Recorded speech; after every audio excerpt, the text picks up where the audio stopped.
Welcome to the Federal Reserve Bank of Minneapolis. If you haven't been here before, we are excited to have you joining us for this conference, and welcome back to folks who have been here before.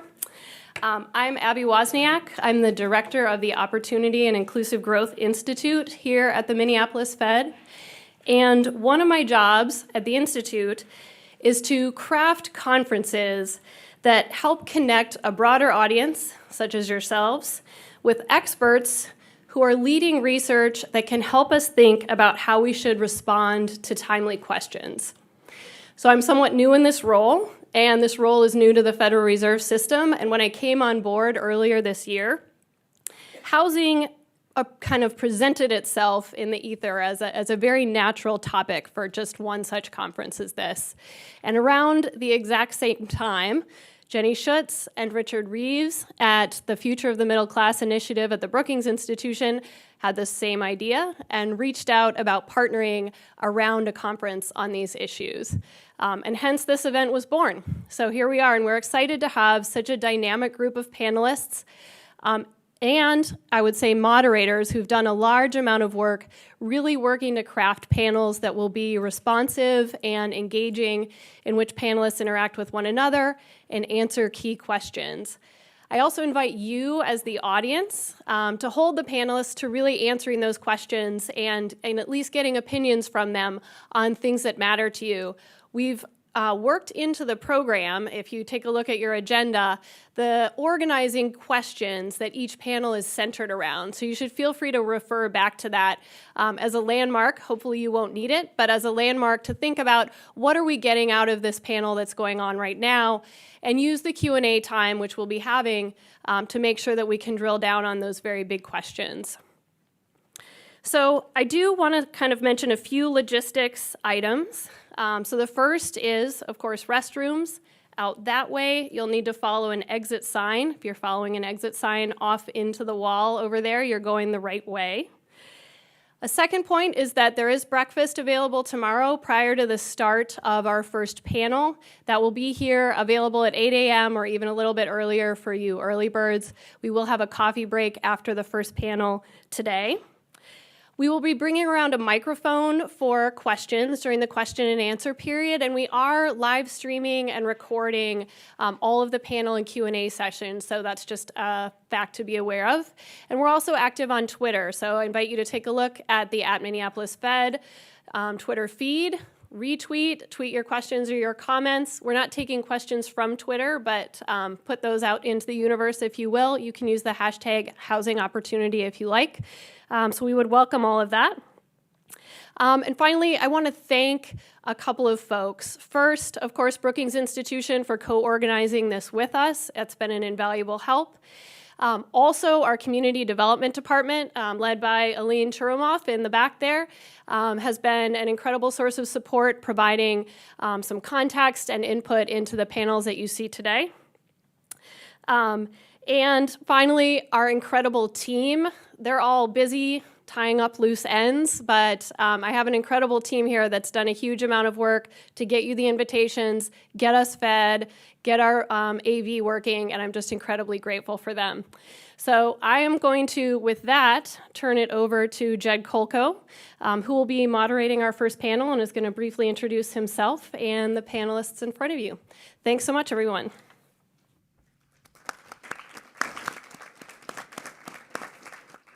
So let me add my welcome, and above all, thanks to Abby and Jenny for organizing and convening us today. It's really an incredible conference. It is probably the most thoughtfully and logically organized conference on any topic I can remember. Like the panels are in the right order. They follow on each other. There's a narrative that runs across it. All conferences should look like this. So well done in setting this all up. That means that this first panel is going to be the first things first panel. I'll look at what we know and how the debate is framed around housing supply, thinking about both the political economy of housing supply and what we know about the effect of housing supply and regulations in particular on production, demand in the sense of migration, and prices. What we're going to do for this first session is we're going to begin with Ingrid Gould Ellen, who is on your left, professor at NYU, who is going to give a longer overview framing the debate, YIMBY versus NIMBY, and also giving some of the political economy around the housing supply debates. Then we'll move to 3 10-ish minute presentations, and we will go from left to right. Bob Ellickson from Yale, Evan Mast from the Upjohn Institute, and Tsur Somerville from University of British Columbia, each taking a different angle, looking at how housing supply relates to production, how it relates to migration within a city, within a metro area, and what we know about prices. We will then have some discussion among ourselves, and then lots of Q&A with all of you. So again, thank you for organizing this, Abby and Jenny. Pleasure to have you here. And Ingrid, I turn it over to you. Great. As Jed said, I'm going to sort of just give an overview presentation first about sort of what do we know about how local supply restrictions affect housing prices and rents. And I want to just emphasize, I think everyone in this room knows, right, this is not just an academic debate, that this actually really matters, that there is considerable evidence suggesting that regulatory barriers are becoming an increasing block to development, that it's more difficult to build because regulations are becoming more stringent on paper, they're being enforced more consistently, and also the process is just getting more complicated. There's sort of more veto points along the way. There are more different numbers, a growing number of agencies that are involved in approval process. And finally, there's good reason to believe that they're sort of increasing, that development is facing increasing community resistance and activism. And I think, we've long expected that wealthy homeowners would oppose development in their backyards, largely because of, or at least in part because of worries that new development will reduce the value of their homes. But increasingly, we're seeing actually opposition to new development from renters and even from affordable housing advocates who actually argue sort of the opposite, right? They argue that they sort of, question the premise that increased supply is gonna reduce prices and rents, and if anything, they actually think that increased supply can increase rents and prices. And so, for instance, you see a lot of opposition, certainly in my hometown of New York, to rezoning efforts like this one in East Harlem, which would allow for new development, out of the fear that upzoning would actually accelerate gentrification and displacement, and would actually sort of increase rents. So in this view, right, actually restricting development is kind of the more inclusive policy. And if you look at this, I think this picture is right. This is from Minneapolis, from here, and suggests this sort of, on the one hand, this is on the very same lawn, right? There's this sign with this sort of, this very inclusive message on the one hand, and then right next to it, the sort of the opposition to the Minneapolis 2040, and to sort of that was adding density and adding housing to the city. So I think that I think that sort of the traditional debates of like don't build in my backyard versus yes build have gotten a little bit more complicated, and I really think when they sort of fall into sort of 3 broad camps, right?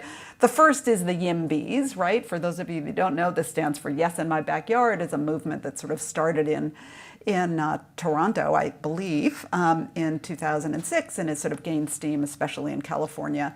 And the argument here is that new development is going to actually, it's sort of the Econ 101, new development is going to reduce pressure on prices and rents due to the supply effect, and then it will have environmental benefits as well. That's the first bucket. The second type of argument is the traditional NIMBY arguments, which is basically agrees with sort of the YIMBY logic on prices, but often argues that growth is going to bring other harms that are and therefore oppose growth.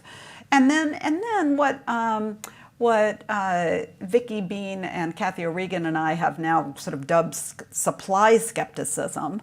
There's, I think, a new form of argument, which really takes sort of two forms. There's sort of the weak argument, which basically argues that new development is going to do nothing to alleviate affordability. And then there's the strong argument that new development is actually going to worsen affordability, will actually, especially in the area immediately surrounding new housing. And so what I want to do is sort of take a little time to sort of unpack these various arguments. I want to take these arguments seriously and then sort of assess what theory and logic says about them and what empirical evidence we have where that's available. So let me start with a little bit about traditional NIMBY arguments, although I'm going to talk more about the supply skepticism arguments.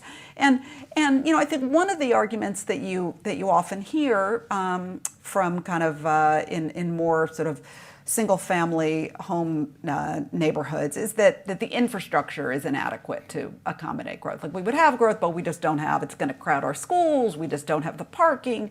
And I think I'd say a couple things to that argument. One is that, first of all, well, it might be possible to actually make some investments in infrastructure that will enable the community to absorb that demand.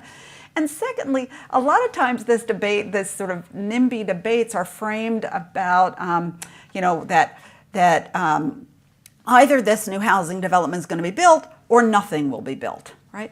But in fact, I think the way we really should be thinking about it is either this new development is going to be built here or this new development is going to be built there, right? It's going to be built elsewhere. And likely it's going to be built further out on the periphery. And it might actually be more expensive to build whole new infrastructure in greenfield areas rather than reinvesting and expanding the capacity of infrastructure in infill areas.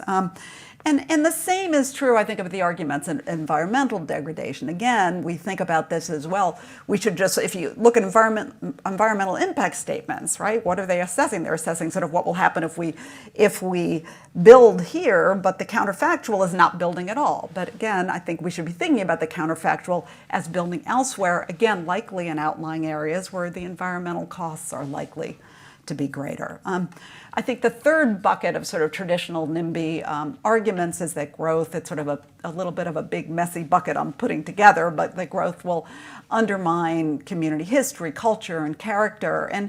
And we could spend all day talking about this, but I'd say one question is just, what culture are we really preserving in affluent white areas? I think this argument might have more salient value in lower income communities of color, where the government arguably has played a role in creating segregation, in limiting investment in communities, that lower income communities are generally higher density already. They've often borne the brunt of development in the past, and that these neighborhoods, also lower income neighborhoods, may also contain more immigrants and more sort of genuine sort of ethnic clusters. So all that said, I think it's really important to point out that history, character, culture are not necessarily going to be erased just by building a little bit more density, right? We're not talking about building, 100-story buildings in single-family home neighborhoods. Often this might be just about allowing for duplexes in single-family neighborhoods, or making the zoning change that Minneapolis recently did, which aren't, those won't sort of dramatically change the character, the physical fabric of a neighborhood. And finally, if we really care about combating segregation, we can't just preserve neighborhood fabrics whole cloth, right? We're going to have to disturb some of those neighborhood fabrics. Now, in terms of the supply skeptic arguments, and this is sort of my casual ethnography, going to community meetings in New York and trying to listen carefully about what are the arguments are being made. And I really think there's sort of 5 sorts of arguments, and I hope you can share others that you've heard. But they're sort of, again, the weak. 3 of them are in sort of the weak argument bucket, and that questioning just that supply will have, arguing that supply is not going to have any effect on affordability, versus the strong arguments, which is that building new housing is actually going to worsen affordability. And I want to walk through all 5 of these in turn.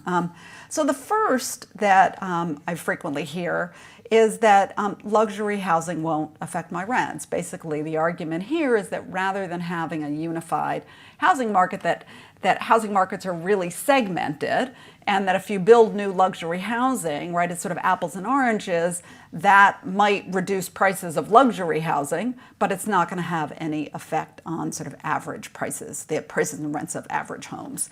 And I think that what I would say there is that, that it's certainly true that housing markets are segmented, but those submarkets are connected. And that additions to the housing stock in one submarket is likely to affect prices and rents in other submarkets. And that can happen through multiple channels.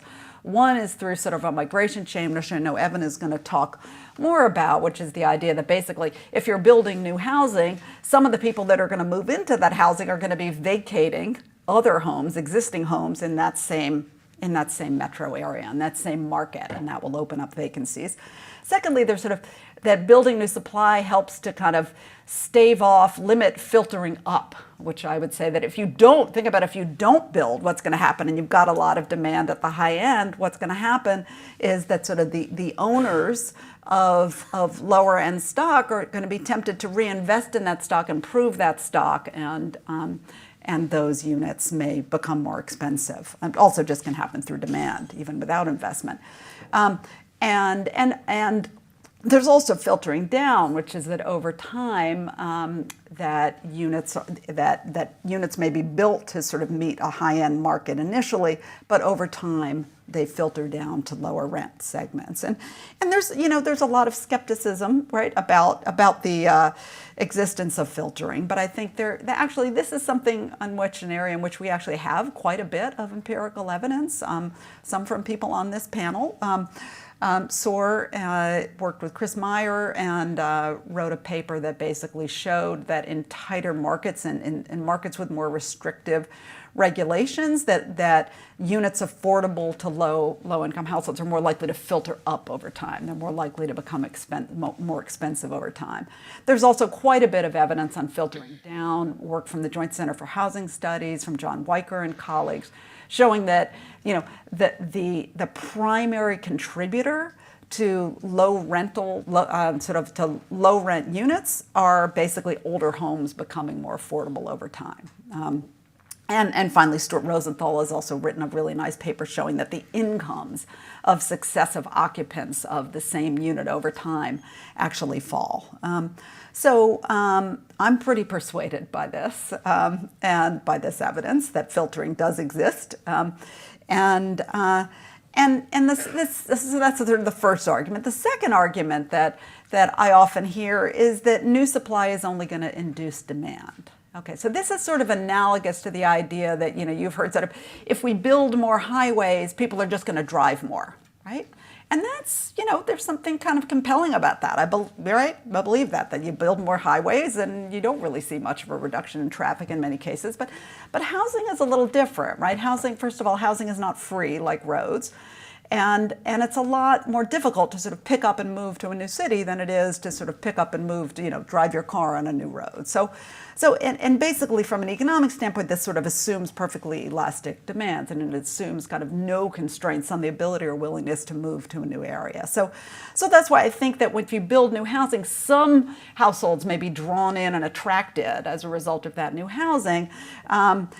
That's not going to, some of the people are going to be coming from, those new households are not going to fill up all of those units, and so you would expect that prices and rents are unlikely to end up at the same level. And I think that, there is sort of, in terms of empirical evidence, I mean, again, Evan will talk more about his research. I really shouldn't be presenting your research, Evan, but it's a really good paper and basically shows, let me just say one thing, is that he shows that 2/3 of residents of new high-end, I think this is right, Evan, of new high-end buildings, newly constructed buildings are moving from the same market, and then by definition kind of opening up units in that market. So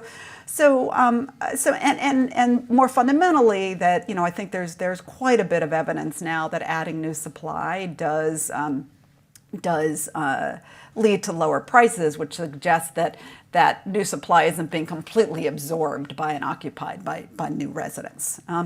Okay, so the third argument, which I'm sort of sympathetic to, which is that land is inherently limited, right? And so housing is unique in that it comes with a plot of land. We can't produce more land. Relaxing supply restrictions is not going to create more land. But on the other hand, right, land can be used more or less intensely.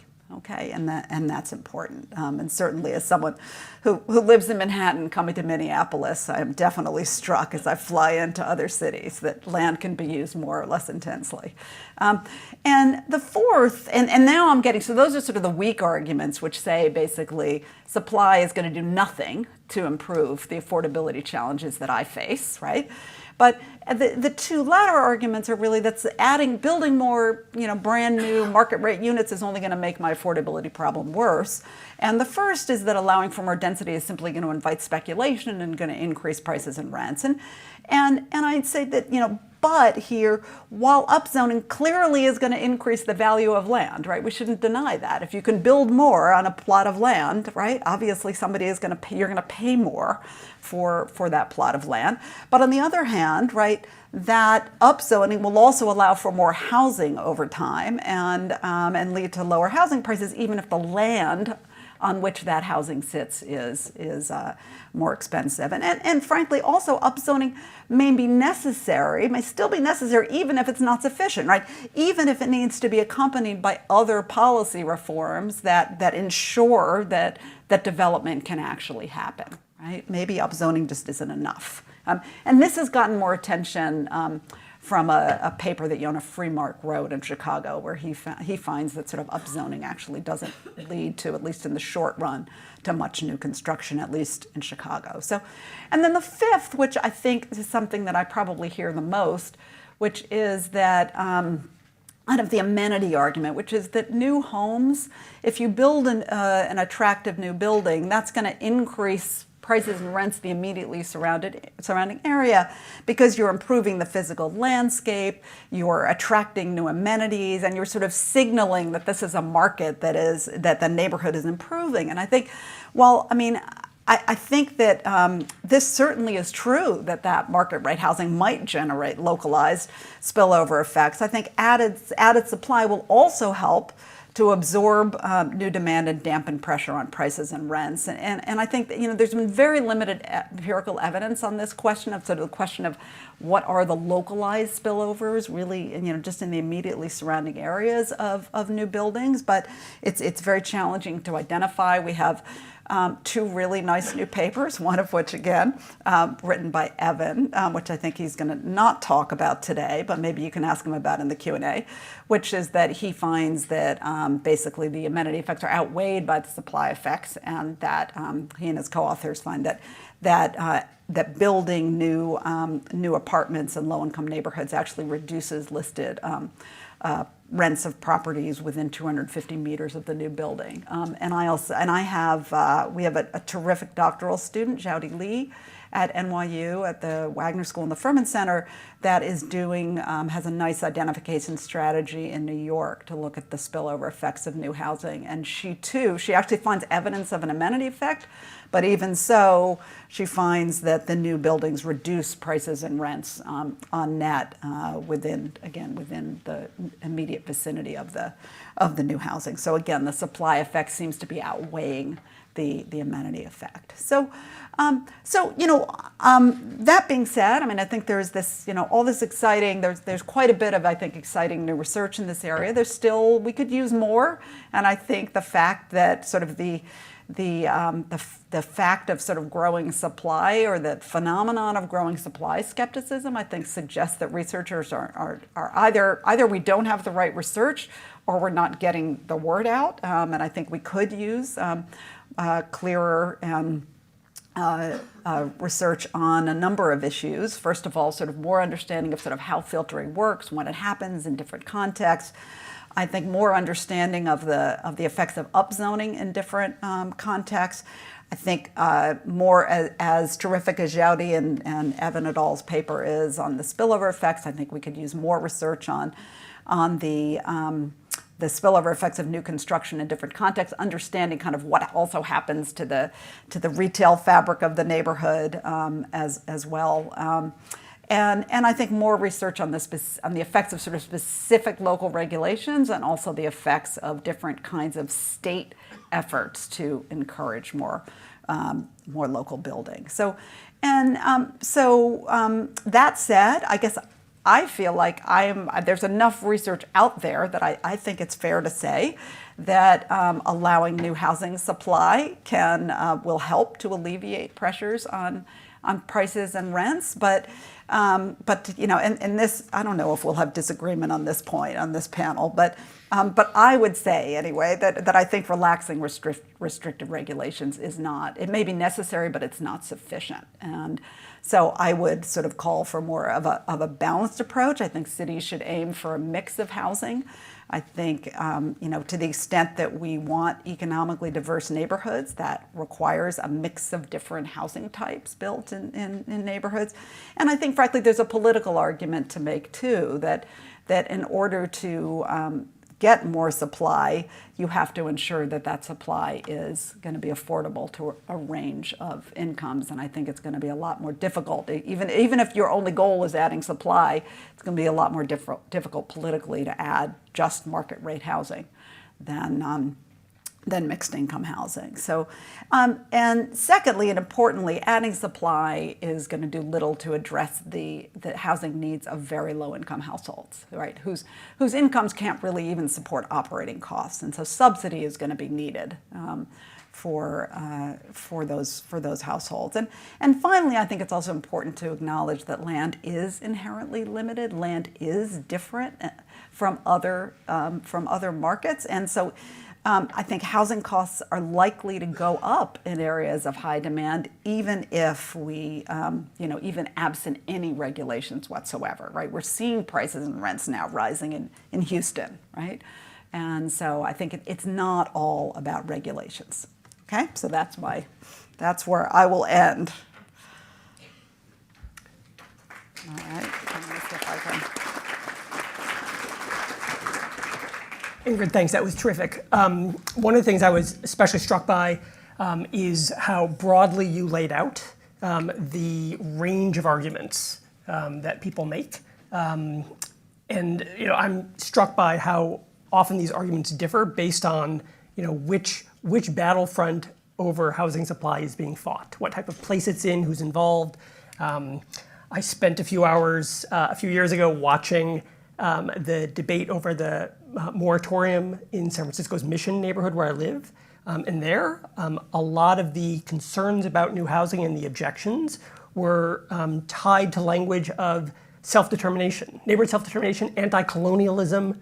So this debate can end up allying with all kinds of other themes. One question for you, as you think about the YIMBY versus NIMBY arguments, I guess my sense is that there are two kinds of strategies that are often used to argue in favor of more supply. One is sort of like the trade argument that, like, overall, the world is better off with more supply. More people will be helped than will be hurt. In theory, those who will be helped could compensate those who are hurt, even though it won't happen, but could. The other kind of argument is, in fact, those who think they'll be hurt by more supply won't in fact be hurt. And there's a sort of false consciousness, and it's simply a matter of education. Mm-hmm. Which argument do you think is sort of closer to the truth? Yeah. So, well, I guess, I don't know if I'd say one is closer to the truth. I think we have more evidence maybe on the first. I think this question of the very localized effects of new supply is more contested. Like I said, I think we do have both the papers that I cite on that note, they have 2019 dates on them. So we have very fresh evidence about the sort of this immediate spillover effects, sort of what the effects are going to be on near neighbors. But there's also, I think politically also, I think there's a fair bit of consensus, and Michael Hankinson, who's a political scientist at Baruch in New York, has a very nice paper showing that survey evidence that people generally, overwhelmingly support the notion that we need more affordable housing and that more affordable housing should be built, right? The question is, right, where people disagree is when it's in there. Whether people think that if it's that still is true, that sort of overall building new housing is going to reduce rents in the market as a whole, but building new housing might actually increase rents in the immediately surrounding area. So again, because of the amenity effect. But again, I think this new evidence at least reassures me to some extent that the supply effects, even at the very local level, may be outweighing those amenity effects. Great. Tsur, did you want to? Yeah, I just wanted to throw something in. One, great job picking up one of the points I had put down already, which is the sort of trade analogy, where we're really bad at sort of compensating people who are hurt based on benefits that are very, very broad. We tend to talk about that, but we don't actually do it. The other thing that I think we tend to forget, economists are particularly guilty of this, which is we sort of look for price effects, and that's our definition of whether or not there's a harm or not. Most people don't move into a neighborhood and say, I can't wait for 25 years from now when it redevelops, right? They're in their neighborhood and they usually like the neighborhood they're in, and change in and of itself is the harm, independent of the positive price effects. Yeah. And I think at least for sure economists are very, very guilty of not acknowledging that sort of lived experience aspect of it, but those of you in policy and in politics probably are at that coal mine face all the time.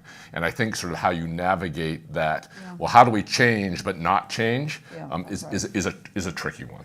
Yeah, I think that's right. People don't like change. And I think we should take that seriously. But it's a question of sort of how much do we value that sort of community stability over these broader societal Or goals. what's the balance point as opposed to, so let's just completely change the neighborhood. Oh, look, isn't that wonderful? That's right. Great. So we are now going to turn to three slightly shorter presentations. First, Bob will talk a bit about housing production, then demand, and then prices.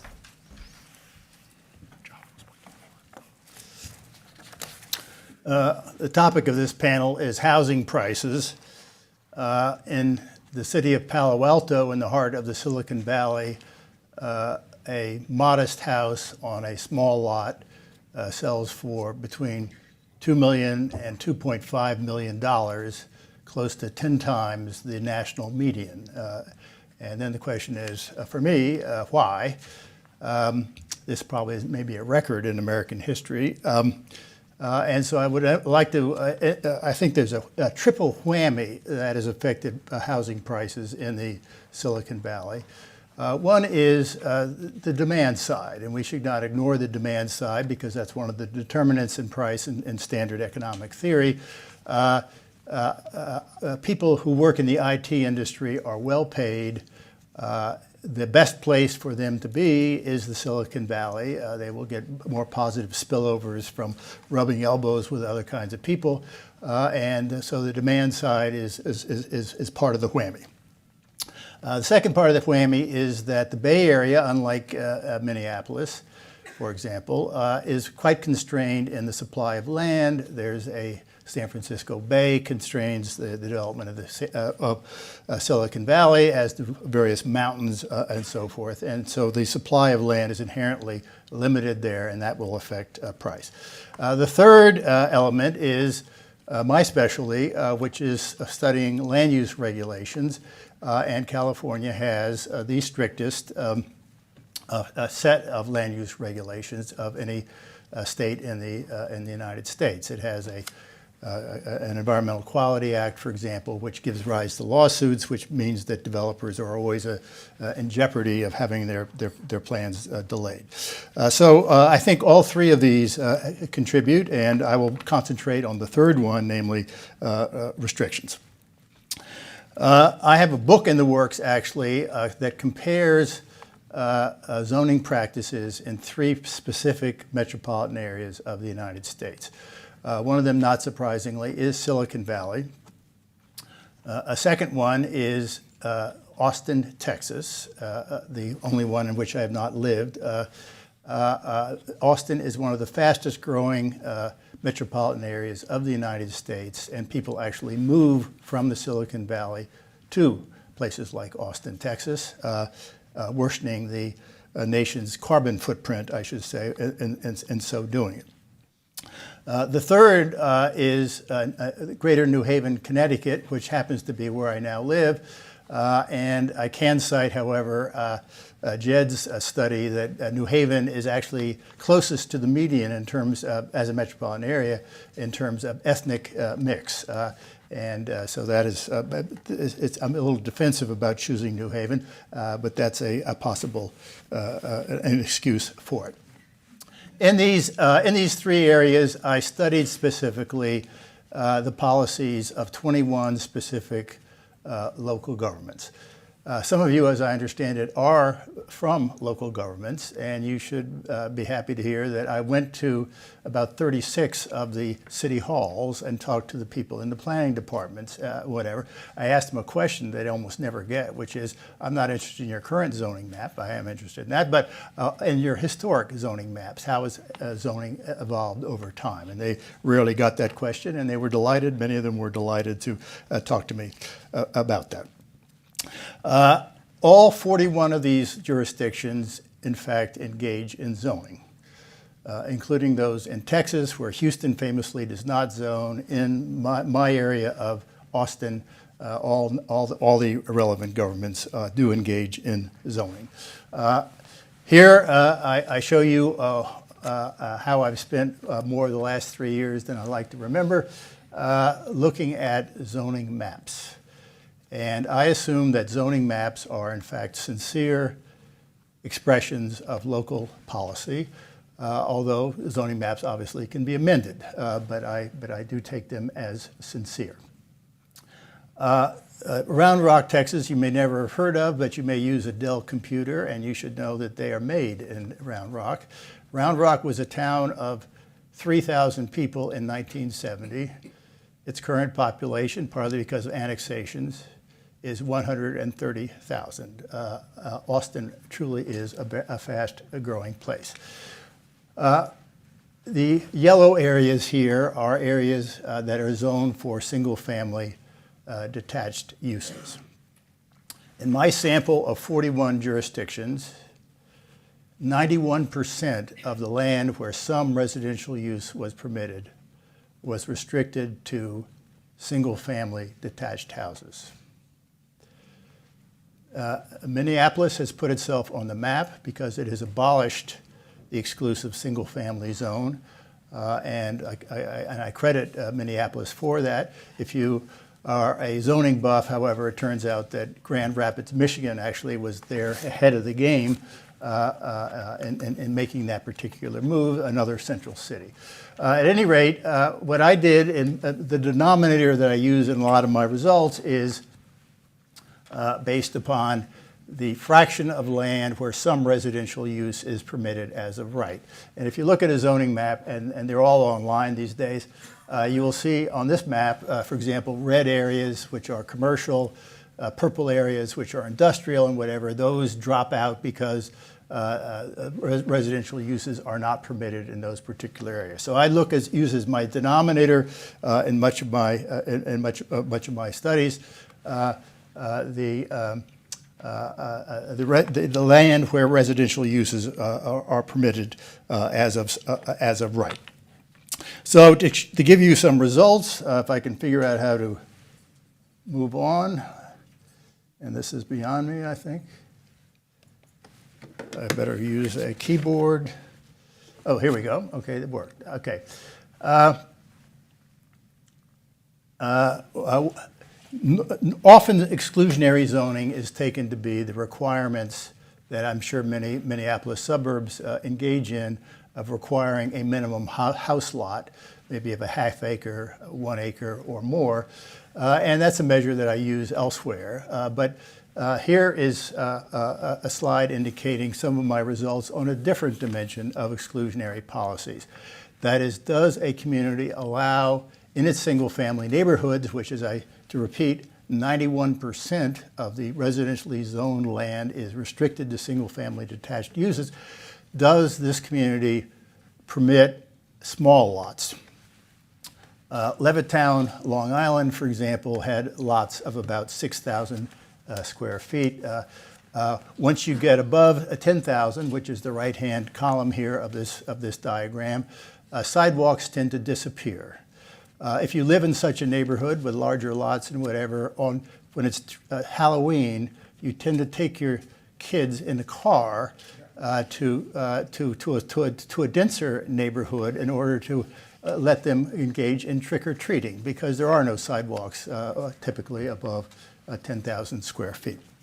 And you'll see here there's actually a tremendous outlier of these three metropolitan areas, namely that both Silicon Valley and the Austin area allow small lots on much of their land, but in New Haven, like most of New England, is extremely hostile to them.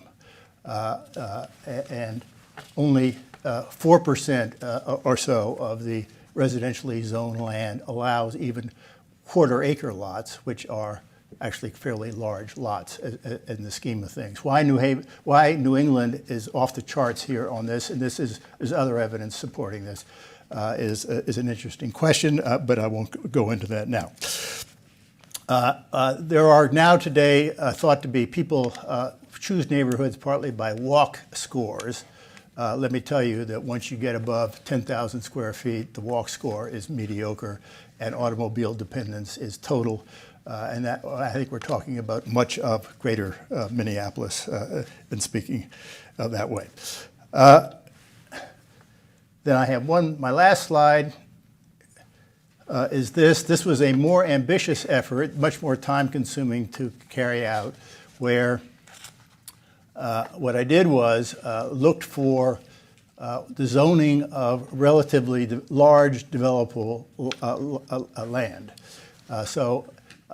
In this case, the only parcels that I looked at had to be residentially zoned, largely undeveloped, and owned by a private owner, not a nonprofit. And this took a fair amount of work to get it, and was between 20 and 40 acres.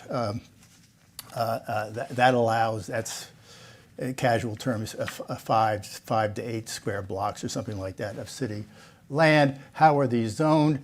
And it turned out that the zoning is, as you might expect, vastly different in Austin than it is in the Silicon Valley and in greater New Haven. The last column, I think, gives you the most striking statistic, where 17% of these large parcels are zoned and ready to go for multifamily use, whereas in greater New Haven, it's 0.4%, and in Silicon Valley, 1.8%. So in fact, as everybody here would expect, one of the reasons Austin is growing is, in fact, that Austin is much more allowing of both small lots and multifamily housing.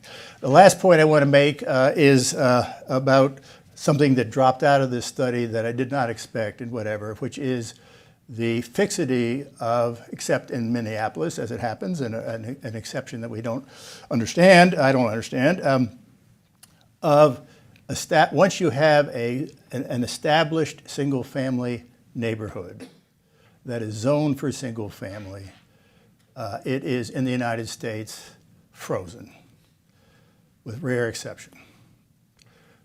And this means that if the purpose of markets is to reshuffle resources given changes in supply and demand conditions, that this is not working now in the vast majority of urban areas in the United States, and this is a problem.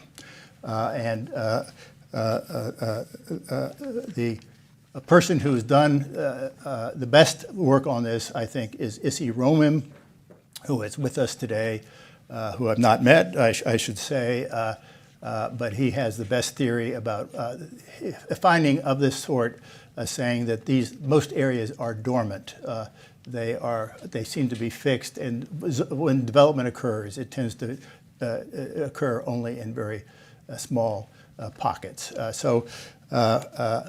think I'm at the end of my hour, my 10 minutes, and therefore we'll conclude. But what was our practice is to have questions immediately, or what should we do? I couldn't resist with Ingrid, but let's go to Evan, then to Tsur, and then have more discussion across the group. So thank you.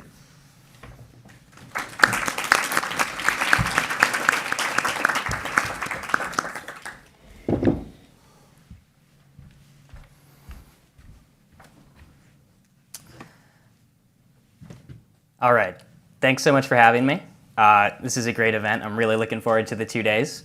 I'm going to talk about new market rate housing and how it matters for affordability. So the first thing I want to talk about is, what does housing affordability mean? Because I've really noticed that people have kind of two definitions in mind, and I think it's important to be clear about what you mean. So the first one, the one that I thought about a lot when I lived in Silicon Valley, is, can a middle or working class family comfortably afford housing? So, a family that's not using subsidies or any kind of vouchers, just sort of buying housing on the private market, can they do that comfortably? In Silicon Valley, that was a big problem. Then I moved to Kalamazoo, Michigan. It's not as much of a problem there. So this varies a lot between metro areas. The other kind of affordability, as I think Ingrid alluded to earlier, is, can households with really low incomes comfortably afford housing? And I think this is a really different question. I sort of think of very low income in this context as meaning, can you afford the minimum rent that the private market will provide? If you think of landlords, they have to cover their operating cost. They can't really offer a unit for below those costs, or they'll lose money. They won't want to do it. So that's sort of the minimum rent we can provide. And for some people, they can't afford that. And so that's sort of a different problem than people that buy on the private market. So in thinking about new housing and where it helps, I like to think that, there are some ways it might help with kind of affordability point number 2.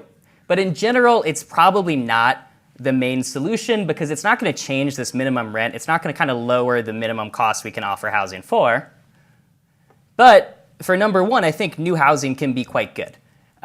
Even though new units are coming in usually at a high price point, they're still going to lower cost on the private market, even in segments of the private market that are much less expensive, and that's going to help number 1. And I'm going to talk about a recent paper of mine that looks at this.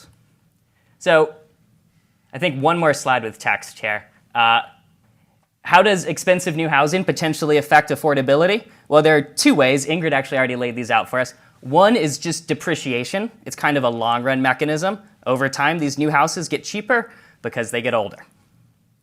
But that takes kind of decades, and for a lot of the problems we're approaching, we don't really want to operate on that time scale. And another way that new housing can affect affordability is through migration. So this gets called a migration chain sometimes, or a vacancy chain sometimes. But the idea is that when you put up a new building, some people move in, and when they do, they leave some other housing unit vacant. Moreover, it's not just one round that happens for, it's a whole chain, because there's another set of households that moves into the old units of the people that moved into the new housing.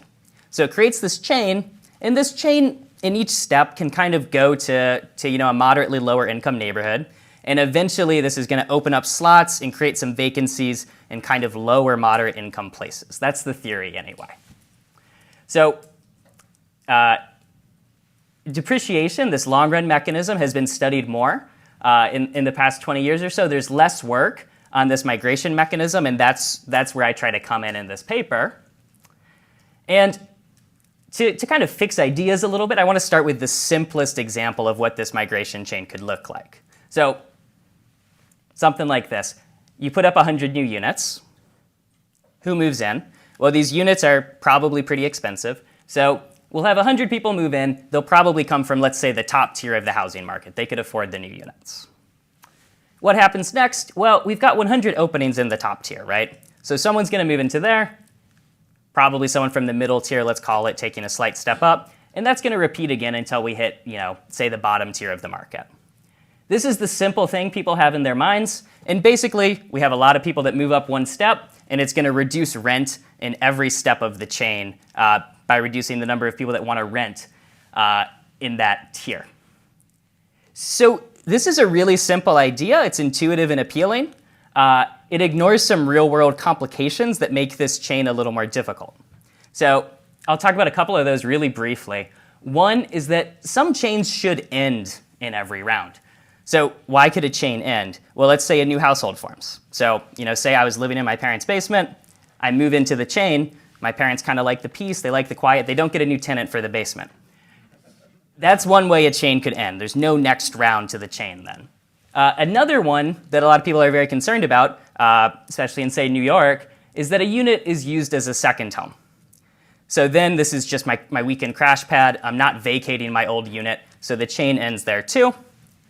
And the other one sort of depends on your perspective, but if someone moves in from another city, that's the end of the chain from the perspective of maybe the mayor of that city. From a national perspective, it's not clear that that should be the end of the chain. You could think, well, we created a vacancy, in Cleveland instead of Detroit. But I think a lot of people view that as an end to the chain. So that changes how we think about this simple example. Instead of having 100 people move up in each step, we have something like 90, then 80, then 70, and you can see how this effect might start to deteriorate. The other thing that's more complicated is that who knows how many tiers of the housing market there are? How big of a step does this chain take in each round? So depending on how big those steps are, this chain might reach low-income areas before it ends, or it might not. And that's sort of what I tried to empirically investigate in this paper. And to do it, I used this data that, depending on your perspective, is either cool or creepy.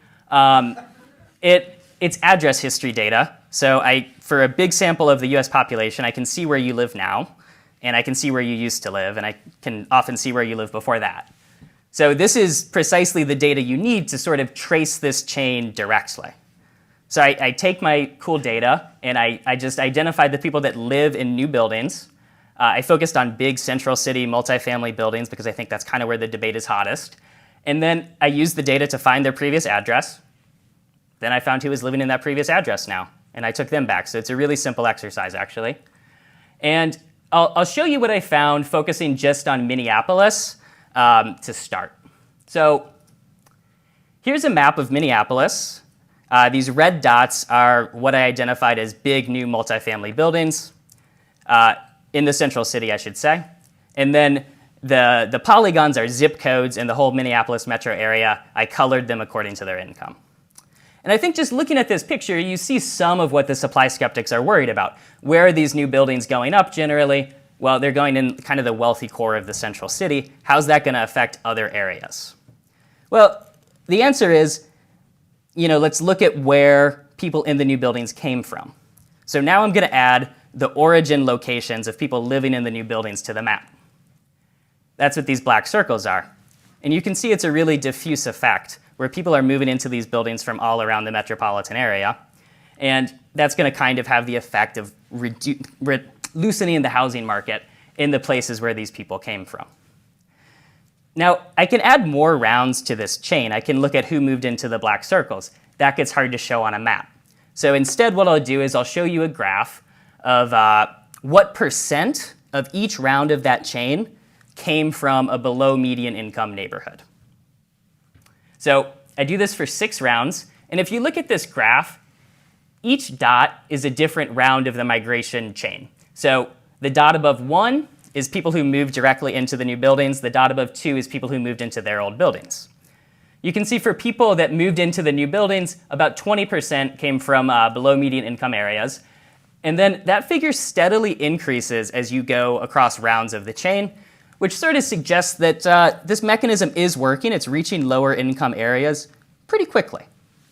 You can also look at neighborhoods in the bottom 20% of the income distribution. And here, obviously, it's lower. That's a smaller part of every city, but it's a similar pattern where the percentage steadily increases. And by round 6, It's close to, we have about 15% of people originating from these tracts, and about 20% of people live in these tracts. So it's getting much closer to representative of the metro area as a whole. And I should say this graph is not just Minneapolis. This is 12 major US cities. So that suggests that this connectivity between different neighborhoods is there, that even though we have submarkets, there are connections between them. The thing that I'll just allude to briefly is that I do this simulation to try to quantify the effect of these moves. And the way I'm sort of framing the results from that simulation is that if you build 100 new market rate units, so these expensive new units, that ultimately leads about 45 to 70 people to move out of below median income areas. That loosens the housing market in those areas and should help reduce prices. If you look at bottom 20% of the income distribution, those numbers fall by about half. These effects should take somewhere on the order of 3 to 5 years. It's hard to say exactly, but you don't have to wait for a new building to get old, so it's much faster. So to conclude, this new market rate housing, it doesn't just affect the high income market, it affects other parts of the market. And one thing I want to highlight for this audience is just you're getting these benefits for lower income areas, and you're not spending any government money to do it. You're letting developers do what they want to do, and then these ripple effects are affecting other parts of the market. And then a couple points I wanted to put up for discussion later is, one, I think there's really this tension between encouraging construction and like beefing up voucher and subsidy programs. These are sort of two approaches that hit the two different affordability problems that I highlighted. And I guess I'm curious from the policymaker perspective, does there have to be this tension, or is this a little bit artificial? I think you can guess how I feel about it. And then also, I think inclusionary zoning is really interesting from this perspective because you're directly taxing new construction to fund affordable housing. So this is probably reducing new construction, which cuts into some of these ripple effects. So I think it's a complicated issue because there are other benefits to inclusionary zoning. But one thing that I'm curious about is, are there other models that could fund inclusionary zoning that don't necessarily tax new housing directly? So that's all I have. Thank you.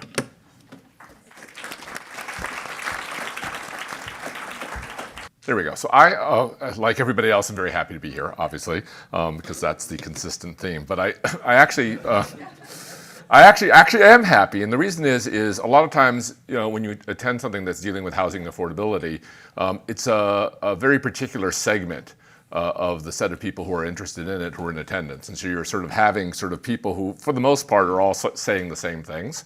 And I find it really, really rewarding as an academic to be in situations where I'm hearing from people who have a different experience of the issues, particularly when that group of people is diverse in terms of how they encounter it, because it's the circumstances that does a much better job of challenging my priors and helping me to learn. So I really want to thank the organizers for putting together an event that really isn't sort of just sort of a mono thought or mono approach kind of look at things. So thank you very much. So I'm going to talk a little bit about supply restrictions here in terms of loosening them.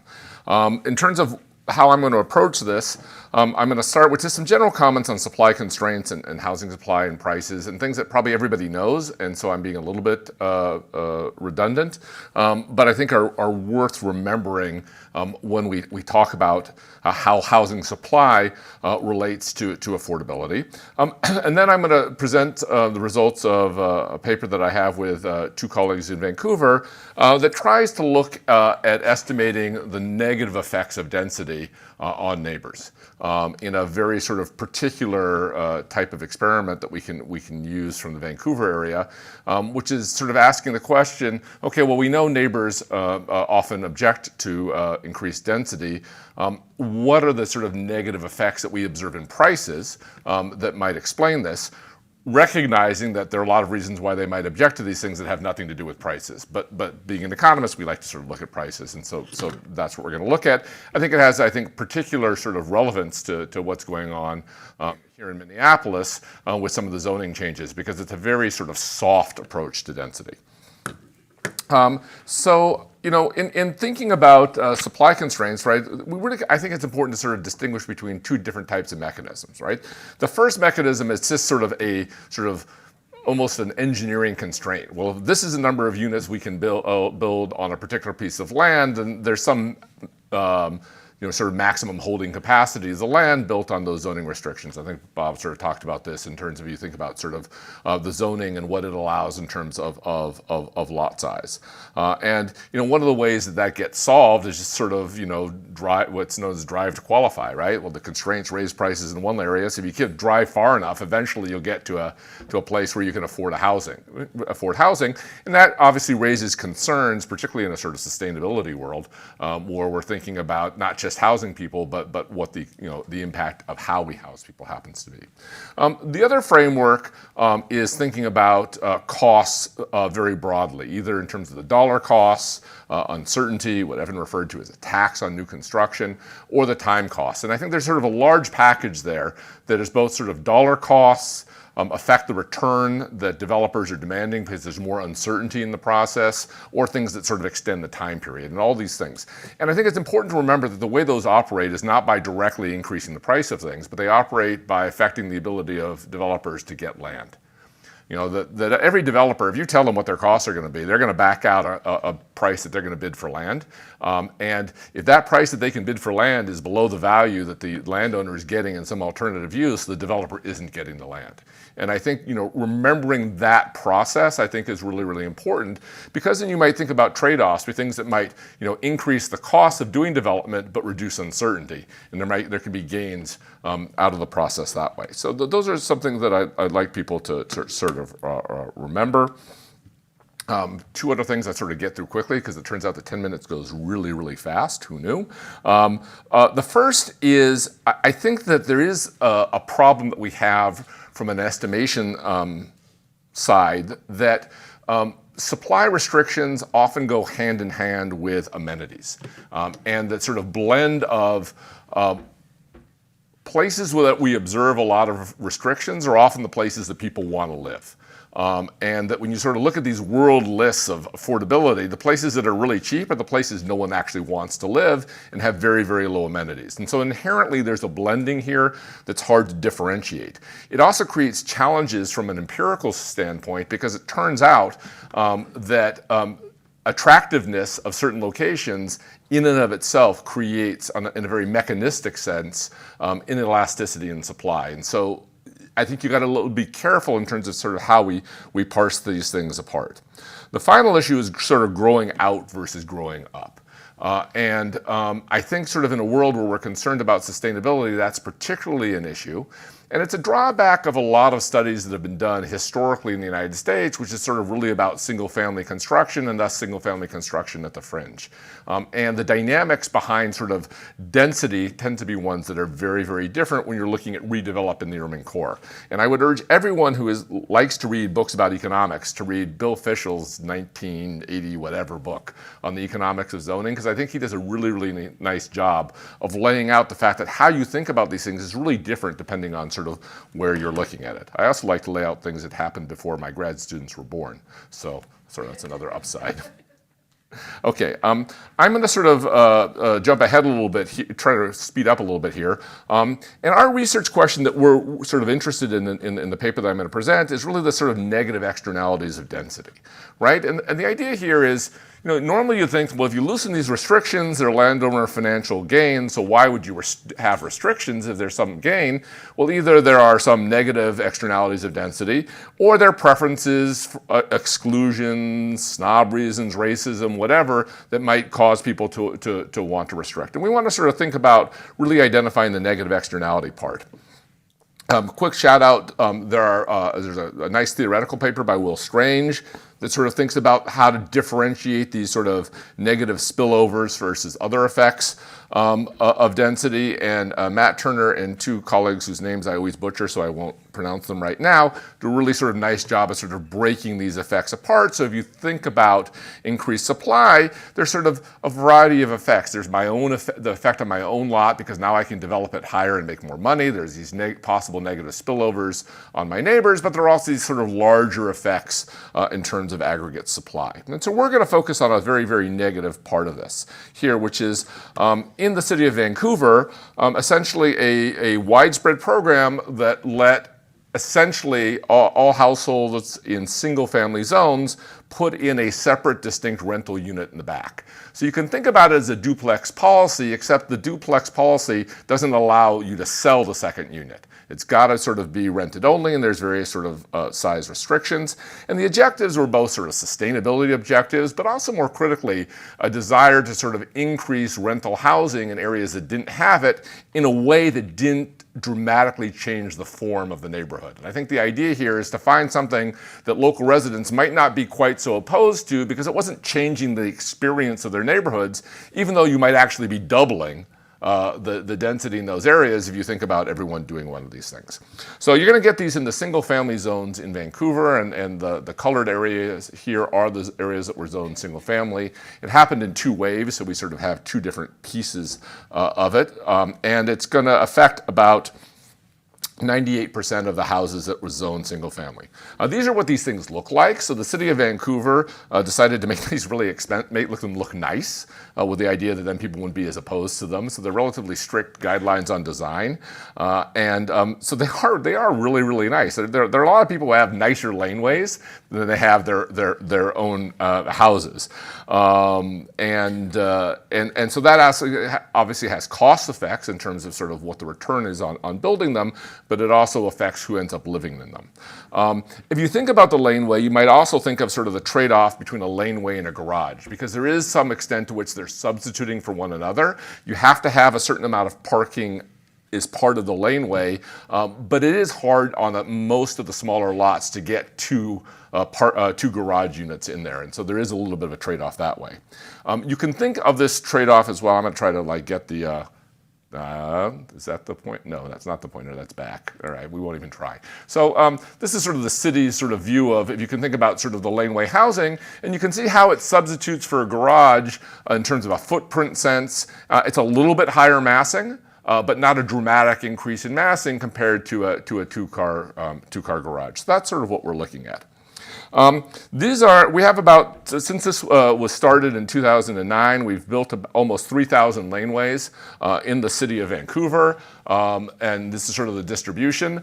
They tend to be more on the quote cheaper unquote side of the city. Cheaper in Vancouver is by these prices, which was a number of years ago, $1.3 million. So the cheap side is $1 million per house. The expensive side is $2-something million US per house. But they are distributed across the city, even if they tend to be somewhat more concentrated in one area. We do a whole bunch of different tests of this in the paper. I'm already over time, so let me sort of speed through here. But essentially what we're asking ourselves is, if there's a laneway next door to me in the neighborhood, what's the effect on the price of my house, right? So how does sort of proximity of laneways or neighboring laneways affect my price? And to give you an idea, we use sort of these rings. This is a 100-meter ring around my house. And so my house is actually in a relatively laneway dense neighborhood, because there's sort of 5 laneways within 100 meters of my particular house. So the key things here, I know you probably can't see these at all, and I really apologize for that. The key finding here, which is sort of hard to see, is essentially that, and this shows up over and over again, that the negative spillovers really don't exist for most people. They exist if you sort of test everything, you find some small negative spillover. But when you try to sort of weight the regression, so you differentiate between lower priced houses and higher priced houses, overwhelmingly, test after test after test, what we find is, you're looking at sort of the bottom 50% or 75% of houses and weighting towards them, there's no negative spillover. That the negative spillover is really something that wealthy people really don't like, having this extra density in their neighborhoods, or don't like having a renter next door to them, and they really don't like it a lot. Right? Because not only is it a larger percentage effect, but their houses are worth more. And so this is based on the number of laneways within a 100-meter range. This is a very precise test where we say, well, a new house got built next to you. So they tore down an old house and built a new house. Sometimes it gets a laneway, sometimes it doesn't, and what's the difference between those two, right? So it's trying to do a very sort of clean form of the test. And in that sense, if we sort of weight this to the upper 10% of housing, there's a negative 7% effect from having that laneway next to you. If we weight to the sort of 75% or down, there's no statistically significant effect. So sort of overwhelmingly how we do this seems to be, at least in the Vancouver context, the rich really don't like it a lot. Everybody else is basically sort of okay with it in terms of these sort of negative price effects. But the interesting thing is, because that wealthy sort of effect is so strong, if you do just sort of a general effect, you often find in general a negative effect, but it's really driven sort of by the wealthy folks. So, this is a very limited test. We're looking at a very modest increase in density, right? You're essentially adding a 1 to 2 bedroom rental unit on. It's a particular form. But, over the time period here, this is about 10% of new construction. So, even though it's sort of this modest thing, it had a relatively sort of, non-trivial effect on the new supply. We find that the effect on average, you can find it, but it's misleading because it's really sort of the weighted effect of wealthy people really not liking this increase in density. The other way to spin that is most people, at least in terms of the price effect that we observe, are essentially okay. People are okay buying into neighborhoods where there's this sort of increase in this modest density. I think that's it. Thank you very much.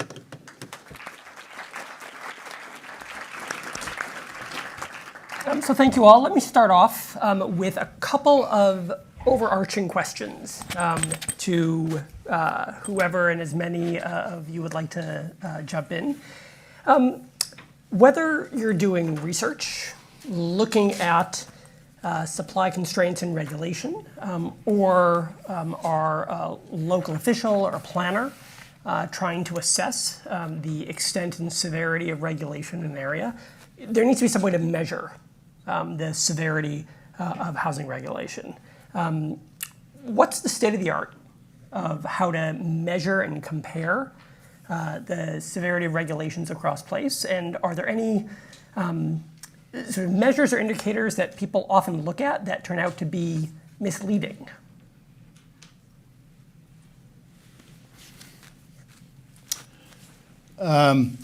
The most famous of the academic measures is the so-called Wharton Index of land use restrictions. This was done by a team at Wharton. A problem there is I think they had 38% response rate from the local governments to their instrument. So I think improvements can be made. In my work, I've developed 5 simple metrics for measuring the extent of exclusionary policy, one based on large lot zoning, one on tolerance of small lot zoning, which is one of the slides that I showed, and the other is, a third is tolerance of multifamily housing. So I think there is room to be, progress to be made. I think somebody who is higher tech than I am are more likely to make significant contributions along this front. But I think we are in need for better metrics of exclusionary policy. Yeah, I would just add, I think that's certainly right. There's room for improvement. It is really difficult, and really to get to the extent we're trying to study the impact of regulations, the first step is, do we have a good measure of this regulatory environment? And I think there are sort of survey-based approaches like the Wharton approach, or Rolf Pendle at the Urban Institute has done some surveys of local governments as well. There's sort of content approaches like you've been doing, like Jenny has done. And then there are, and those are painstaking efforts. And I think they're incredibly valuable, but one big issue is just they don't necessarily capture the enforcement. So you could sort of, what they're capturing is sort of what's on the books, sure, of course, rather than what actually is enforced. So actually, I think we could make some progress by actually sort of tracking. And I know the Wharton survey tries to get at this. And by the way, there's a new round of the Wharton survey that's just about to come out. But is trying to track sort of how long does it actually take development to be built in different jurisdictions, and that might be something that actually could capture really on the ground what's happening. So yeah, I want to echo Ingrid's comments, and if you take for instance Seattle and Vancouver, compare those two cities, they both have zoning in place. In Seattle, the zoning is very strict, right? You can't really negotiate yourself out of the zoning once it's been put in place. On the other hand, Vancouver, everything is negotiable all the time. So the problem is then you get selection, right? You would never try to get something in Seattle, so it might happen relatively quickly, as opposed to Vancouver, where you would try and it would take a long time. And I think, even thinking about the time mechanism, which in early work we found to be a particularly important measure of regulatory effects, if it's going to take you too long, you don't even try, right? And so therefore, not trying is also a measure. So I think it tends to be really, really challenging because of the myriad of ways that one goes about doing it. I think it's important to do it. I think these sort of painstaking studies tend to be very useful, at least in saying, and this is done particularly in California, it's where we've had sort of the best of these, is this at least identifying in those circumstances what are things that seem to be associated with higher prices or less supply. To highlight a problem, and I really should do a call out to my colleague Tom Davidoff on this. Separating regulations from amenities is really, really hard, and there's been a sort of tendency to say, oh well, we look at regulations and sort of land constraints, and then that sort of solves our problem. All those land constraints, though, are also amenities, right? The ocean, the river, the lake, the mountains are amenities as well, and so unbundling these things tends to be, I think, really, really difficult, and it sort of gets you back to Potter Stewart's definition on sort of pornography in the Supreme Court, which is, he could recognize it when he saw it, but he couldn't define it. And I think that does tend to be a problem we still have to grapple with. So another question, there were a couple different kinds of mechanisms that you all discussed in thinking about how the benefits of building more housing and the cost of increasing housing supply, how they unfold. So we talked about how this unfolds spatially and how some of these negative externalities, negative spillovers might happen in a very narrow area where the affordability benefits are much wider spread geographically. Evan talked about how the effects of building new housing can sort of transmit to different parts of the income distribution. But what about over time? How do we think about whether the benefits of building more housing and some of the costs and reasons people resist, do either the benefits or the costs happen faster than the other? I mean, is this, in a sense, kind of like climate change, where a lot of the costs of mitigation happen up front, whereas the benefits go on forever? Or is the timing not part of the challenge for the political economy around regulation? So I actually think one of the biggest things that people are concerned about is a very, very short run thing, which is that it's not that great to have a construction project on your block. That's not super fun. And we agree on that. No one really likes it, but it's a very, very short run cost. So I mean, there's obviously more to the time dimension than that, but I think when you think about the opposition to it, I think you should try to parse what people are really mad about, and then sort of, in some cases, we might be willing to say, sorry, there's going to be a jackhammer for a few weeks. Mm-hmm. It's not over an election. Yeah. Right, exactly. Mm-hmm. Yeah, I mean, I think it's a good question. I mean, I think that probably I think the sort of the broader market benefits are going to take longer to unfold, and the narrower effects, whether those are positive or negative on the immediate community, are going to be felt more immediately and more acutely. It's more salient, whether it's the construction. It's just that it's going to take longer for that sort of spatial diffusion, which if you believe that there might be some localized costs and some broad, some wider scale benefits, then that is a problem for political economy, which I think is the topic of the next panel. So they'll answer that puzzle for us. But I would throw out some other aspects of that are related to that, which is, the geographic aspect of this is really important, right? Because who comes to the rezoning hearing? It's the neighbors who are going to feel the negative effects of change. And so again, it's that problem that we had, as Jed pointed out, with trade, where these sort of benefits are widespread. But if there are people who feel hurt by the change, that tends to be very narrow, but they're hurt a lot, and so they're really, really vocalized about it. Part of the problems is that ways you might solve it creates other problems. So you might say, well, you know what, we're gonna tax the new construction, we'll take some money and we'll put a lot of amenities here to make your neighborhood nice. But those amenities then make the neighborhood more attractive, right? Which create problems in terms of affordability and gentrification. I've got a former PhD student who was looking at light rail stations, and you get these stations built and you get this new construction, but it's all wealthier people than were there to begin with who are coming in. And so those change effects don't necessarily benefit people who are there, particularly who are renters. And for the landowners, they might, property owners, they may get higher prices from these changes, but they may be waiting in terms of their lived experience, their experience now, not when they might sell the unit in 20 or 30 years. Okay, go first. None of us are psychologists, and my sense is that there's been a major revolution in psychology led by Tversky and Kahneman and whatever. We talk about status quo bias and so forth. My sense is that people are very much resistant to change. That's what status quo bias is all about. You exaggerate the negative side of change.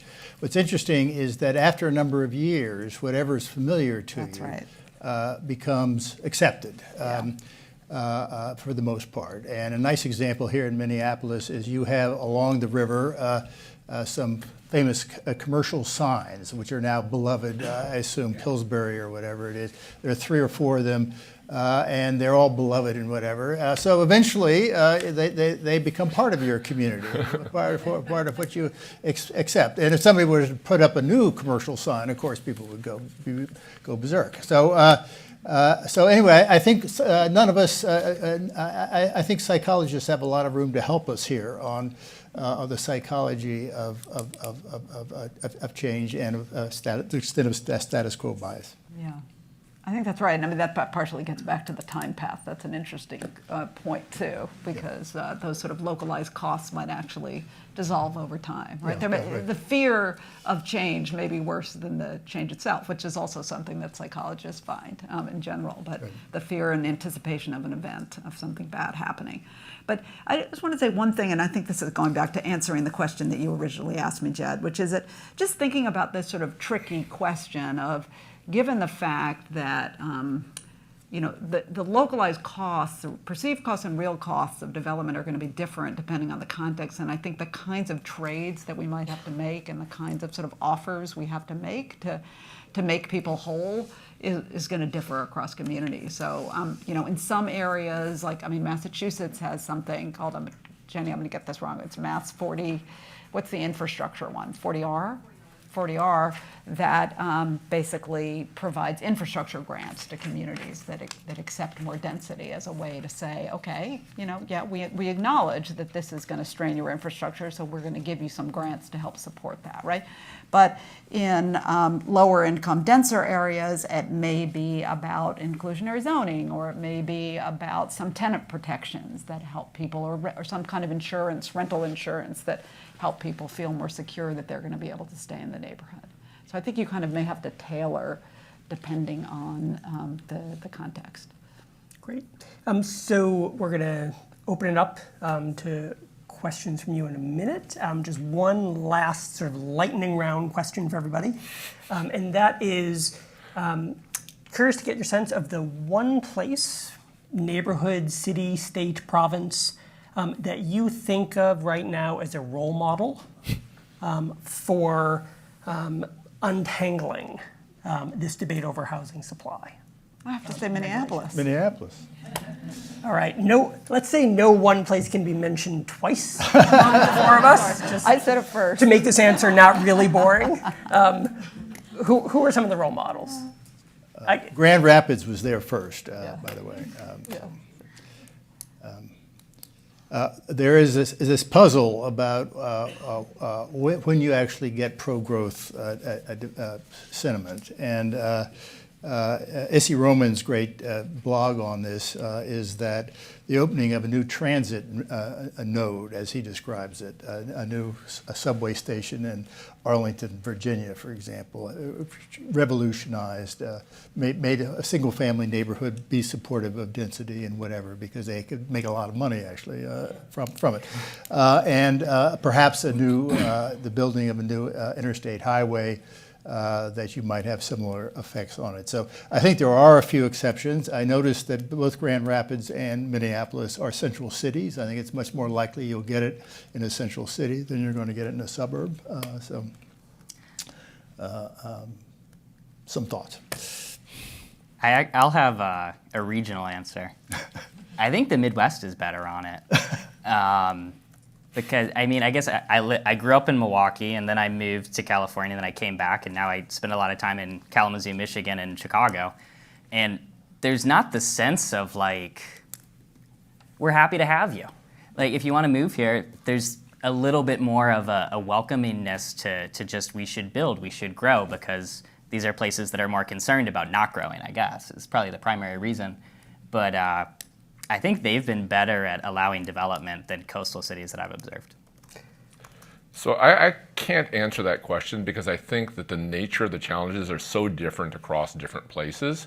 And so it's more that there are particular policies that may be effective or worth looking at for particular things that show up in one place but not another, and then you can sort of learn from those. And so whether or not it's sort of right ways to get the inclusionary zoning to really work from certain cities, whether or not it's Minneapolis's commitment to sort of changing the context of what sort of low density neighborhoods mean. Some places are really grappling with sort of Airbnb issues and what sort of policies are happening on there. In Vancouver and Toronto, the urban second home is a really big issue, and so we've got policies that are taxing those second homes, which seem to be moving a bunch of them into the rental market. Not all of them, but this is one of these problems where I think there's lots of little cuts that need to be made in lots of different directions to really sort of it's making the statue out of a block. There's not one hit that does it. It's a lot of little cuts. Great. All right. Your questions. Thank you. Neil Kashkari, Minneapolis Fed.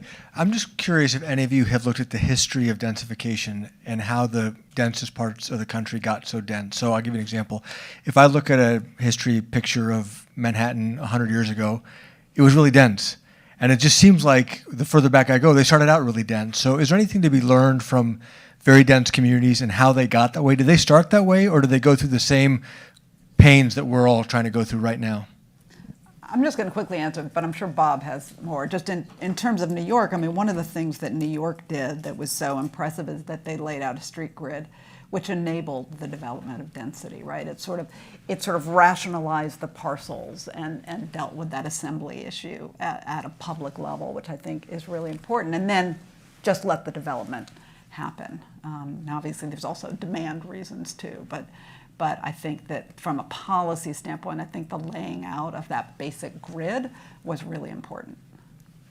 And on that grid, New York changed enormously during the 19th century, and it took about 70 years to build out the grid, and the political support for doing the grid was constant throughout this in this very dynamic city. It is relevant that there was no zoning. There was nuisance law and whatever. There were no land use constraints, but the arrival of zoning comes to New York City in 1916, and that really does change the world, especially as it evolved. And so the notion that the regulatory side is an important part of history, I think, is affirmed by the New York experience. So I don't know if I'm sure some people in this room follow the Strong Towns blog which has a lot of urban planning thoughts on this. And they're very big on incrementalism, just the idea that density is typically best achieved by going up to the next increment. And they argue that historically that's how it happened. So, there are pictures of Manhattan with farms on it, right? So, I mean, that incrementalism is one big thing. And then as Bob mentioned earlier, suburban neighborhoods generally aren't built to change. So the way they're laid out and constructed is that when you build a single family neighborhood, there's not a lot that can happen to adapt to add that next increment. So I think that's one lesson is do you have the ability to add an increment? So I would say that there are sort of different answers to that question. So in a North American context, a lot looks like, when was it that you were growing? So were you growing in the 19th century, or were you growing after World War II? And so the nature of the transportation technology and how we viewed things has a really, really large effect on that, right? And so a lot of the places that are dense are old places that grew a lot, in the 19th century, rather than post World War II. Now, but when you look internationally, that's not necessarily the case. When you look internationally, so you look at cities in Asia, there are a lot of really high density cities in Asia, and there where a lot of that density is after World War II. But that's mixed with, essentially government objectives that are fundamentally, for whatever reason, limiting sprawl. And so Singapore limits sprawl because they're small, and they're set aside a bunch of stuff to stay green, and then they sort of build density elsewhere. Hong Kong, the government essentially is the land supply, and so they're acting like a monopoly landowner. And so I think a lot of this depends on sort of when and where, but there is a piece from the government side, which is what we're going to allow. Right? Challenge for a lot of North American cities, right, is places that have green borders or have rings that limit sort of the ability to go out, don't want to let you go up either, and that's a little bit of a challenge. And some of that's topography also. Places that have flat land all around can spread out in all directions.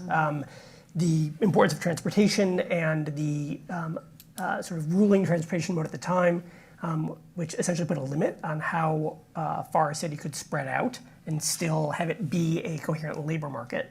And then there are a whole bunch of other one-off policies. So, in California now, an important constraint on development and spreading out is water hookups. And so you see across California, much of the West, density gradients that, there's a lot of density, and then there's like the desert. Whereas, when you look across much of the East, the Midwest and the South, you see a much gentler slope where you get, to progressively larger and larger lots until you sort of fade into the farmland. Right? Morris, your voice is loud. I just wanted to, Okay, sure. I wanted to ask Ingrid a question. It's actually sort of a question for the panelists. It's more of a concern. Ingrid, you touched on this about migration, the role that migration plays. And I wanted to bring it up. So all the panelists know that almost every model of urban economics predicts in the long run that local supply does not impact local house prices. And the reasoning, the key mechanisms in these models are something like follows. Suppose you build a lot of housing units in San Francisco and it becomes cheap. People that want tech jobs are going to move in. And in these models, the only thing that keeps people out of San Francisco are high house prices. So if we think of affordability as a long-run problem, can any particular city solve its own affordability problem? Or does the federal government have to step in? So, and the reason I'm picked on you, Ingrid, a little bit is because you said, migration takes a while. But solving the housing affordability crisis is going to take some time too. Yeah. So I'd say two things. One is that, I do think that we need subsidies from the federal government particularly. Evan laid out, it's sort of to address the affordability problems of low-income households, that we are never going to get there through supply when their incomes aren't high enough to cover operating costs, right? So I think there's no question in my mind that supply is maybe necessary, it may be a help, but it's not going to solve our problem. Now, in terms of migration, think that migration is, certainly I think you would agree, a lot stickier than sort of the models would suggest in the real world, and increasingly so, right? We're seeing, I think this year we saw fewer U.S. households move across counties and frankly even across houses than since, I think, 1948, when the census first started collecting data on mobility. So we have basically, I think in like 1985, 1 in every 5 households in the US moved. Today it's 1 in 10. And we haven't seen that much of a shift in renters versus homeowners. That's not what's driving it. So I think that it's going to take a while for those migration effects to take hold. So I think that supply is one tool that we have in our toolbox. But again, I don't see it as sufficient. I see it as an aid, as one important tool in the toolbox. So there was a question in the back a few minutes ago, and then second up here. So go ahead. Thank you. This is a question for Evan. Do you have income data for the households who moved in the migration chain, or just the AMIs from the neighborhoods where they moved from? Because if you had the income data for the actual households and could show low-income people directly benefiting from the new housing construction, that would make my political advocacy a lot easier. So I don't. Sorry. Not that creepy. It's a good point, is that I see people based on where they move from. So I do a census tract, which is a neighborhood of about 4,000 people. There's diversity within census tracts. I can go down to block groups too, which is like 600 to 1,000. So I'm not able to do that directly. In the paper, if you're interested, I do some things to show that the people that move look a little bit richer than average in their census tract, but not like a lot. So I don't think it's the case that we're like picking up the 90th percentile at every round of the census tract. Great, thank you. I'll give you some context before I ask my question. I work for the city of Minneapolis. So when helping to create housing policy, we hear a lot from stakeholders who have this fear of how these policies are going to affect them. And so the fear is real, particularly with minority populations, because when we look at historically, and this I think conjures up in their head, that when we were talking about zoning at points, that they were affected in zoning to the point of concentration in particular areas and disinvestment. And so gentrification and displacement is potentially a real thing for them, because they've created communities out of necessity of being moved or shifted by government into a particular place. And so now, as Mr. Somerville said, I like my community, I like where I live, I like my neighborhood. And so the thought of that changing is real. And so when we think about the construct of, having more development should help housing prices, which is a real thing. They come to us as if this is an emergency, right? The affordability aspect of things, and it is for them. It's very real. So when we say it should help, or when we have development, when we talk about development and say it should make your neighborhood better and you probably won't be displaced, that is not a helpful conversation. And so when you're in front of stakeholders. So I'm wondering, as economists, when we start to think about policy and come to some of you in supporting our research on the next policy development, how you can help us with that and how we can help you. Because there is an kind of anecdotal narrative that always is happening in society. We can look at, I used to live in Brooklyn, and now we look at Brooklyn, and people conjure up these ideas which are not unfounded. So I guess my question is how can you help support us when we go into the stakeholder spaces and they're telling us this is real? We've been subject to this before. I know what you're saying, but. So I guess a paper that I didn't talk about today is probably closest to this. So I think one key distinction is separating like what gentrification is from what new housing development is. And the argument is, I guess sometimes economists get painted as saying, this gentrification is going to be good for you. And I don't think that's really what we're trying to say on this housing panel. We're saying that housing that tends to get built in gentrifying areas because rents are going up and can support the new development is going to help slow the increases associated with gentrification. So I guess that's one clarification. And the other thing that I would say is from, when we did this project, we got a lot of data on where new rental apartment buildings were going in.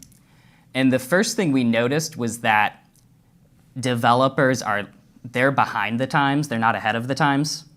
So a neighborhood tends to already be changing when a developer comes in and wants to build, which makes sense if you think about it, right? The developer's not that big of a risk taker. So that leads to this really strong correlation where people say, all these, I walk around the city and all these places that new buildings are going up are also getting more expensive. And sort of the presumption then is these new buildings are causing rents to go up. And actually it seems like it's the opposite, that because rents are going up, new buildings are being built in those areas. So I think, I don't have a great answer for you, but I think kind of explaining that the causality is running the other way could be helpful, because it's really powerful when you just walk around and you see correlations and you sort of internalize them. Yeah, I do think, I agree with all that, but I also understand that might not fully help you. So I think that the way, I think that you need to present, and I think actually when I said Minneapolis, I think Minneapolis is a model because as I understand it, you really have been trying to adopt a package, a suite of housing policies. And I think you really need to think about a balanced approach. And so I do think that it's important, and certainly in my home, I grew up in Brooklyn, right? So, I think there's really no substitute for sort of having place-based subsidized housing that is going to be sort of more permanently affordable to really lock in diversity. And I think those anxieties are real, right?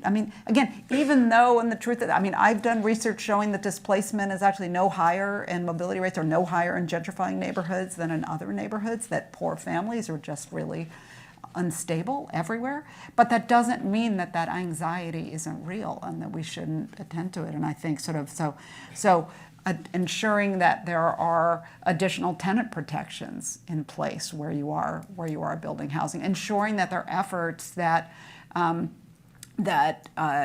allow all residents to be able to access some of the new opportunities in the communities as well. And I think sometimes sort of community-based nonprofits can be very helpful there as well. So I can talk more to you about it. I think I want to echo, I might keep echoing Ingrid, which I think it's a real challenge. In Vancouver, the challenges tend to be more on an economic class base rather than on a race base, just because of sort of the distribution of what we have. But you see it for us as well, where less expensive rental buildings being displaced for higher end condo buildings. And so I think there's, and this is where the balance in getting it right is hard, because, if you think about inclusionary zoning, inclusionary zoning can find a way to, at least at the neighborhood level, protect some of those low-income units. But one, you still have to deal with displacement when the construction happens. And two, you still got to make it worthwhile for the developer.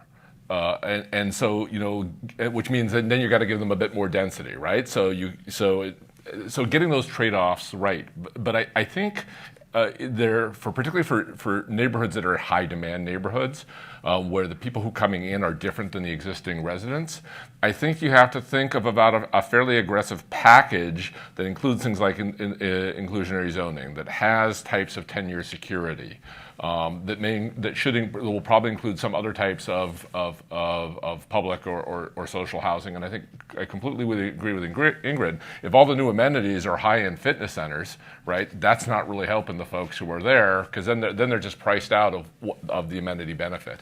I fortunately live in a city that has very, very aggressive community centers that are really, really nice and that are available to everybody and really accessibly used. And so it's a question of using the taxation mechanisms where you're taxing the new development, which we could do because there's high demand, and then channeling that into amenities that everybody can access.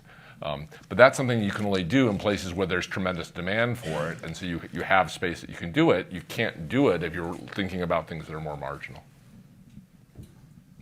So we have a few minutes left. What we're going to do is we're going to take maybe 4 or 5 questions all at once. Everyone on the panel, listen carefully, and we'll just go down the line, and your last word can be an answer to one or more of the questions that we hear. So we're going to just rapidly hear several questions. There was one over here. Go ahead. Okay, thanks. Bill Spriggs, Howard University. So I want to ask, what's the relevant difference between restrictions in terms of zoning and all that, and just the shift in demand? Where you hear the affordability crisis, it really is because we have such a rapid rise in inequality, and the market itself is driven by that rise in inequality. Most private housing investment occurs from the top of the income distribution, and where you hear this the most is are areas where inequality has rapidly been increasing. And so Silicon Valley, you bring in a lot of high-income people competing with housing with people who have much lower income. And part of the issue is complicated by race. So the spillover effect works if everybody had the same friction of moving. The reality of race is that because of our residential segregation patterns, it's not true. So sometimes you can exacerbate segregation, as in the case of DC, where when we have gentrification, it just intensifies segregation in the eastern part of Prince George's County. And we've popped up with new isolated areas of segregation in the exurbs like Prince William County, but without any of the amenities like transportation that make it easy for people to fully participate in the whole metropolitan area.